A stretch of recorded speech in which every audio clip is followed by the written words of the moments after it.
Hello students, आज की video में हम लोग यूनिट कन्वर्जन देखेंगे। यूनिट कन्वर्जन मतलब डायमेंशनल चेंज जो होता है। जब भी कोई क्वेश्चन आता है नीट में या जेई में या किसी भी कंपटीशन एग्जाम में, तो जैसे अगर क्वेश्चन में वैल्यू दिया हुआ है जूल में, लेकिन आंसर जो ऑप्शंस दिए होते हैं उसमें सारे वैल्यू कैलोरी में दिए होते हैं। तो हमसे क्वेश्चन बनता भी होता है, हम लोग जूल में आंसर निकाल भी लेते हैं, लेकिन उसको कैलोरी में कैसे कन्वर्ट करें, इसके कारण वो पूरा क्वेश्चन हमारा छूट जाता है।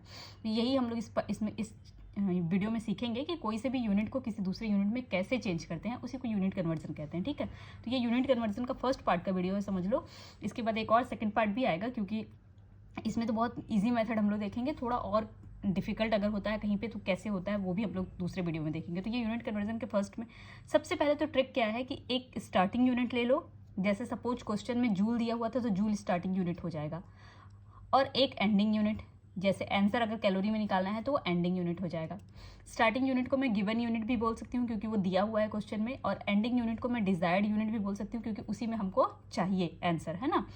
तो स्टार्टिंग यूनिट का किससे मल्टीप्लिकेशन करना है? कन्वर्जन फैक्टर से। ये सबसे इंपॉर्टेंट है यहाँ पे, कन्वर्जन फैक्टर। तो कन्वर्जन फैक्टर एक होना चाहिए जिसको स्टार्टिंग यूनिट या जो गिवन है उससे मल्टीप्लाई करेंगे तो हमको क्या मिल जाएगा? डिजायर्ड यूनिट मिल जाएगा। अब ये कन्वर्जन फैक्टर कैसा होता है? तो कन्वर्जन फैक्टर हमेशा आपको ध्यान रखना है कि ending unit divided by starting unit जैसा होना चाहिए। अब ये पूरा तो एक ट्रिक है, इसको तो आपको ध्यान रखना है।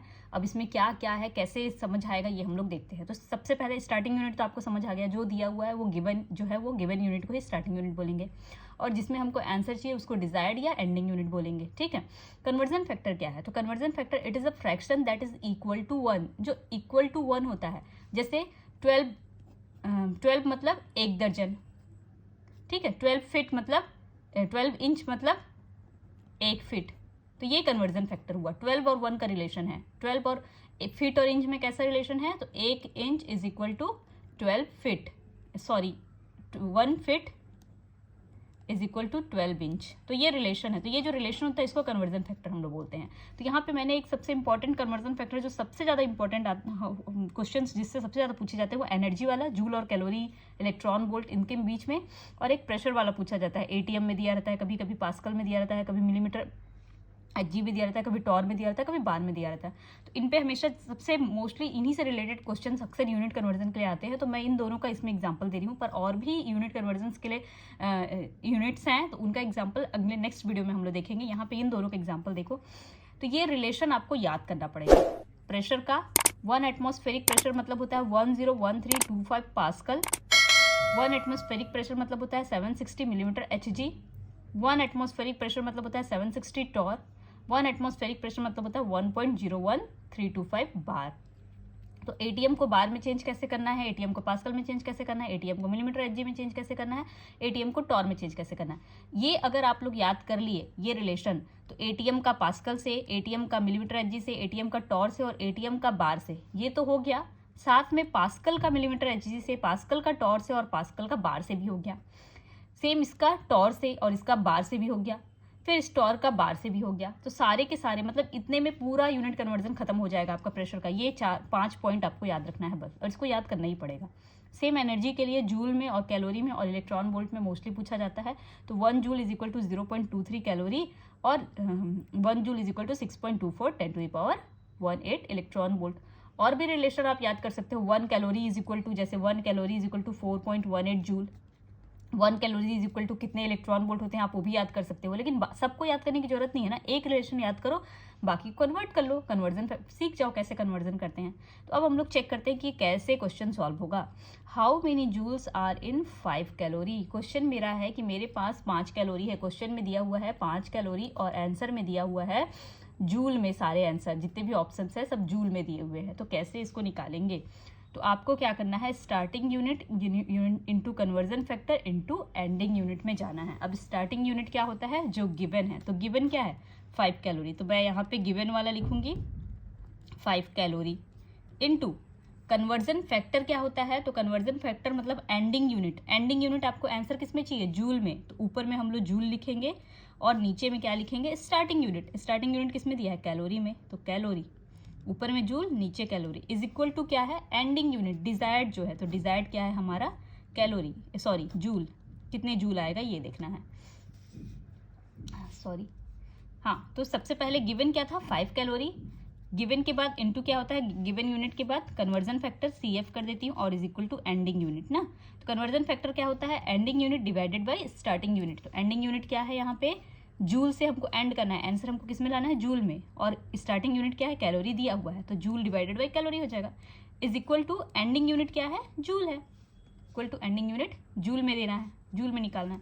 तो 5 calorie into joule by calorie is equal to joule. अब ये जूल बाई कैलोरी का रिलेशन कैसे निकालेंगे, तो ये वाला रिलेशन पकड़ो यहाँ पे, जूल और कैलोरी के बीच में क्या रिलेशन है, तो 1 joule is equal to 0.23 calorie, ये रिलेशन है जूल और कैलोरी के बीच में। तो यही हम लोगों को पकड़ना पड़ेगा। तो 1 joule is equal to 0.23 calorie हो गया। अब इसको मल्टीप्लाई कर दो, 5 1 जा 5, तो यहाँ पे क्या आ जाएगा 5, कैलोरी से कैलोरी कैंसिल हो जाएगा, बचेगा क्या, जूल, 5 जूल डिवाइडेड बाई 0.23, इसको मल्टीप्लाई करोगे आंसर कितना आएगा, एक बार करके देखना आप लोग, 21 के करीब आएगा, 21.73 जूल, आंसर किस में आ गया, जूल में।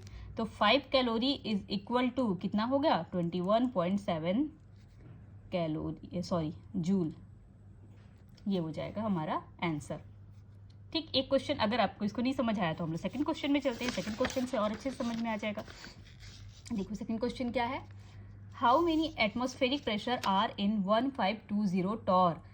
तो फॉर्मूला क्या है हमारा, स्टार्टिंग यूनिट या गिवन जो है स्टार्टिंग यूनिट या जिसको गिवन बोल जो दिया हुआ है ना, into conversion factor is equal to ending unit. Ending unit क्या है, जो हमको चाहिए, जो डिजायर्ड है, यही है।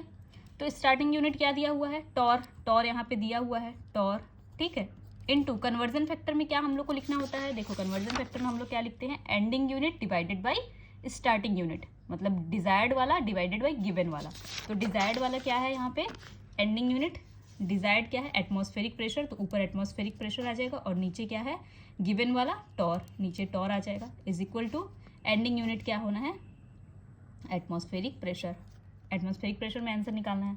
तो अब टॉर में कितना दिया हुआ है, 1520 टॉर दिया हुआ है, इनटू एटीएम और टॉर का क्या रिलेशन है, तो यहाँ पे स्टार्टिंग में हमने दिखा है कि 1 ATM is equal to 760 torr, तो यही रिलेशन आपको यूज करना है, 1 ATM is equal to 760 torr. तो ऊपर में आ जाएगा 1 एटीएम, नीचे में आ जाएगा 760 torr, is equal to calculate करके जो आएगा वो। तो यहाँ पे टॉर से टॉर कैंसिल हो जाएगा, बचेगा क्या, एटीएम। तो 1520 इंटू 1, 1520 डिवाइडेड बाई 760 और बच्चा क्या है, एटमॉस्फेरिक प्रेशर। इसको कैलकुलेट करोगे, कैलकुलेट करने के बाद जब डिवाइड करके देखो तो ये आएगा 0 से 0 कैंसिल हो जाएगा, 76 2 जा 152, ये हो जाएगा 2 एटमॉस्फेरिक प्रेशर आंसर। नेक्स्ट और देखो, how many LBS are in 45 kilogram, how many pounds यहाँ पे पूछा है किलोग्राम में, किलोग्राम को पाउंड्स में चेंज करना है, तो आपको पता होना चाहिए इसके लिए रिलेशन क्या हो जाएगा, इसके लिए रिलेशन हो जाएगा, इसको भी ध्यान रखना, 1 kilogram is equal to 2.2 pounds, क्योंकि ये हमको केमिस्ट्री में तो पूछेगा नहीं पाउंड और किलोग्राम का रिलेशन, इसलिए मैंने यहाँ पे सॉरी LBS आप लिख देती ना, यहाँ पे इसको मेंशन नहीं किया था, पर ये एक समझने के लिए मैं इसको आगे कर रही हूँ, है ना, बना रही हूँ केवल। तो अब क्या हो जाएगा, 45 के दिया क्या है, starting unit into conversion factor into ending unit. Starting unit क्या है, किलोग्राम, कन्वर्जन फैक्टर क्या होता है, कन्वर्जन फैक्टर मतलब होता है ending unit divided by starting unit. तो एंडिंग यूनिट क्या है, पाउंड, और स्टार्टिंग यूनिट क्या है, kilogram, is equal to ending unit होना आना चाहिए आंसर। अब देखो किलोग्राम में कितना दिया हुआ है, 45 किलोग्राम, रिलेशन क्या है पाउंड और किलोग्राम का, तो 2.2 pound is equal to 2.2 point is equal to 1 kilogram, is equal to answer कितना आता है देखते हैं। तो किलोग्राम से किलोग्राम कैंसिल, बचा क्या पाउंड, 45 इंटू 2.2 कितना आ जाएगा, 45 2 जा 90 और 45 2 जा 90, तो 99, 9.9 LBS। तो 45 kilogram is equal to sorry 9.9 नहीं होगा, 99 होगा ना, 99 LBS pounds, 45 kilogram is equal to 99 pounds होगा हमारा आंसर। आई होप कि सबको समझ में आ गया हो। जैसे फॉर एग्जांपल मान लो अगर दिया हुआ है, नेक्स्ट क्वेश्चन एक और हम लोग देख लेते हैं कि दिया हुआ है 1 calorie is equal to how many joules, ये क्वेश्चन दिया हुआ है। तो स्टार्टिंग यूनिट क्या है, कैलोरी, 1 कैलोरी। कन्वर्जन फैक्टर क्या होगा, एंडिंग डिवाइडेड बाई स्टार्टिंग, और आंसर हमारा आ जाएगा किसमें, जूल में। तो 1 कैलोरी और जूल और कैलोरी का रिलेशन, तो यहाँ पे जूल और कैलोरी का रिलेशन कितना है, 1 joule is equal to 0.23 calorie.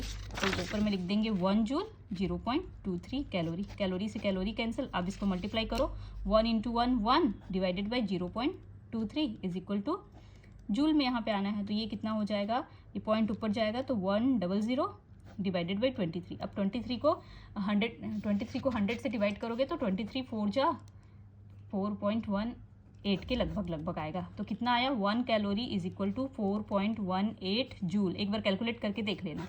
और ये रिलेशन मैंने शुरू में ही बताया था कि 1 calorie is equal to 4.18 joule होता है ना। तो देखो ये, यानी कि ये फॉर्मूला बिल्कुल करेक्ट है।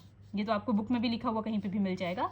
तो ये फॉर्मूला क्या है, बिल्कुल करेक्ट है और ये ऐसे ही बनेगा। तो आपको स्टेप्स क्या याद रखना है, गिवन यूनिट लिखो, कन्वर्जन फैक्टर में एंडिंग डिवाइडेड बाई गिवन, और लास्ट में डिजायर्ड यूनिट आपका निकल जाएगा। आपको ये याद करना पड़ेगा, इतना ध्यान रखना। सारे कन्वर्जन फैक्टर आपको याद करने पड़ेंगे, जिस भी यूनिट को जिसमें भी चेंज करना है उस यूनिट का जो भी कन्वर्जन फैक्टर होगा वो आपको याद करना पड़ेगा। तो यहाँ पे मैंने प्रेशर और एनर्जी के लिए लिया हुआ है, और भी बहुत सारी चीज़ों के लिए कन्वर्जन फैक्टर जो होता है वो मैं आप लोगों को नेक्स्ट वीडियो में बताऊँगी, यूनिट कन्वर्जन का जब सेकंड वीडियो आएगा।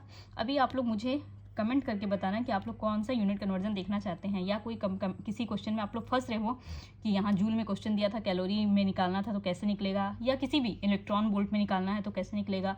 तो वो वहाँ पे आप मेरे को क्वेश्चन को कमेंट में डाल सकते हो, मैं उसको सॉल्व करके बताऊंगी। ठीक है, ये जूल से इलेक्ट्रॉन वोल्ट का कन्वर्जन भी हम लोग नेक्स्ट वीडियो में देख लेंगे। ठीक है, करना सेम है, बस ये रिलेशन आपको याद रखना ही पड़ेगा।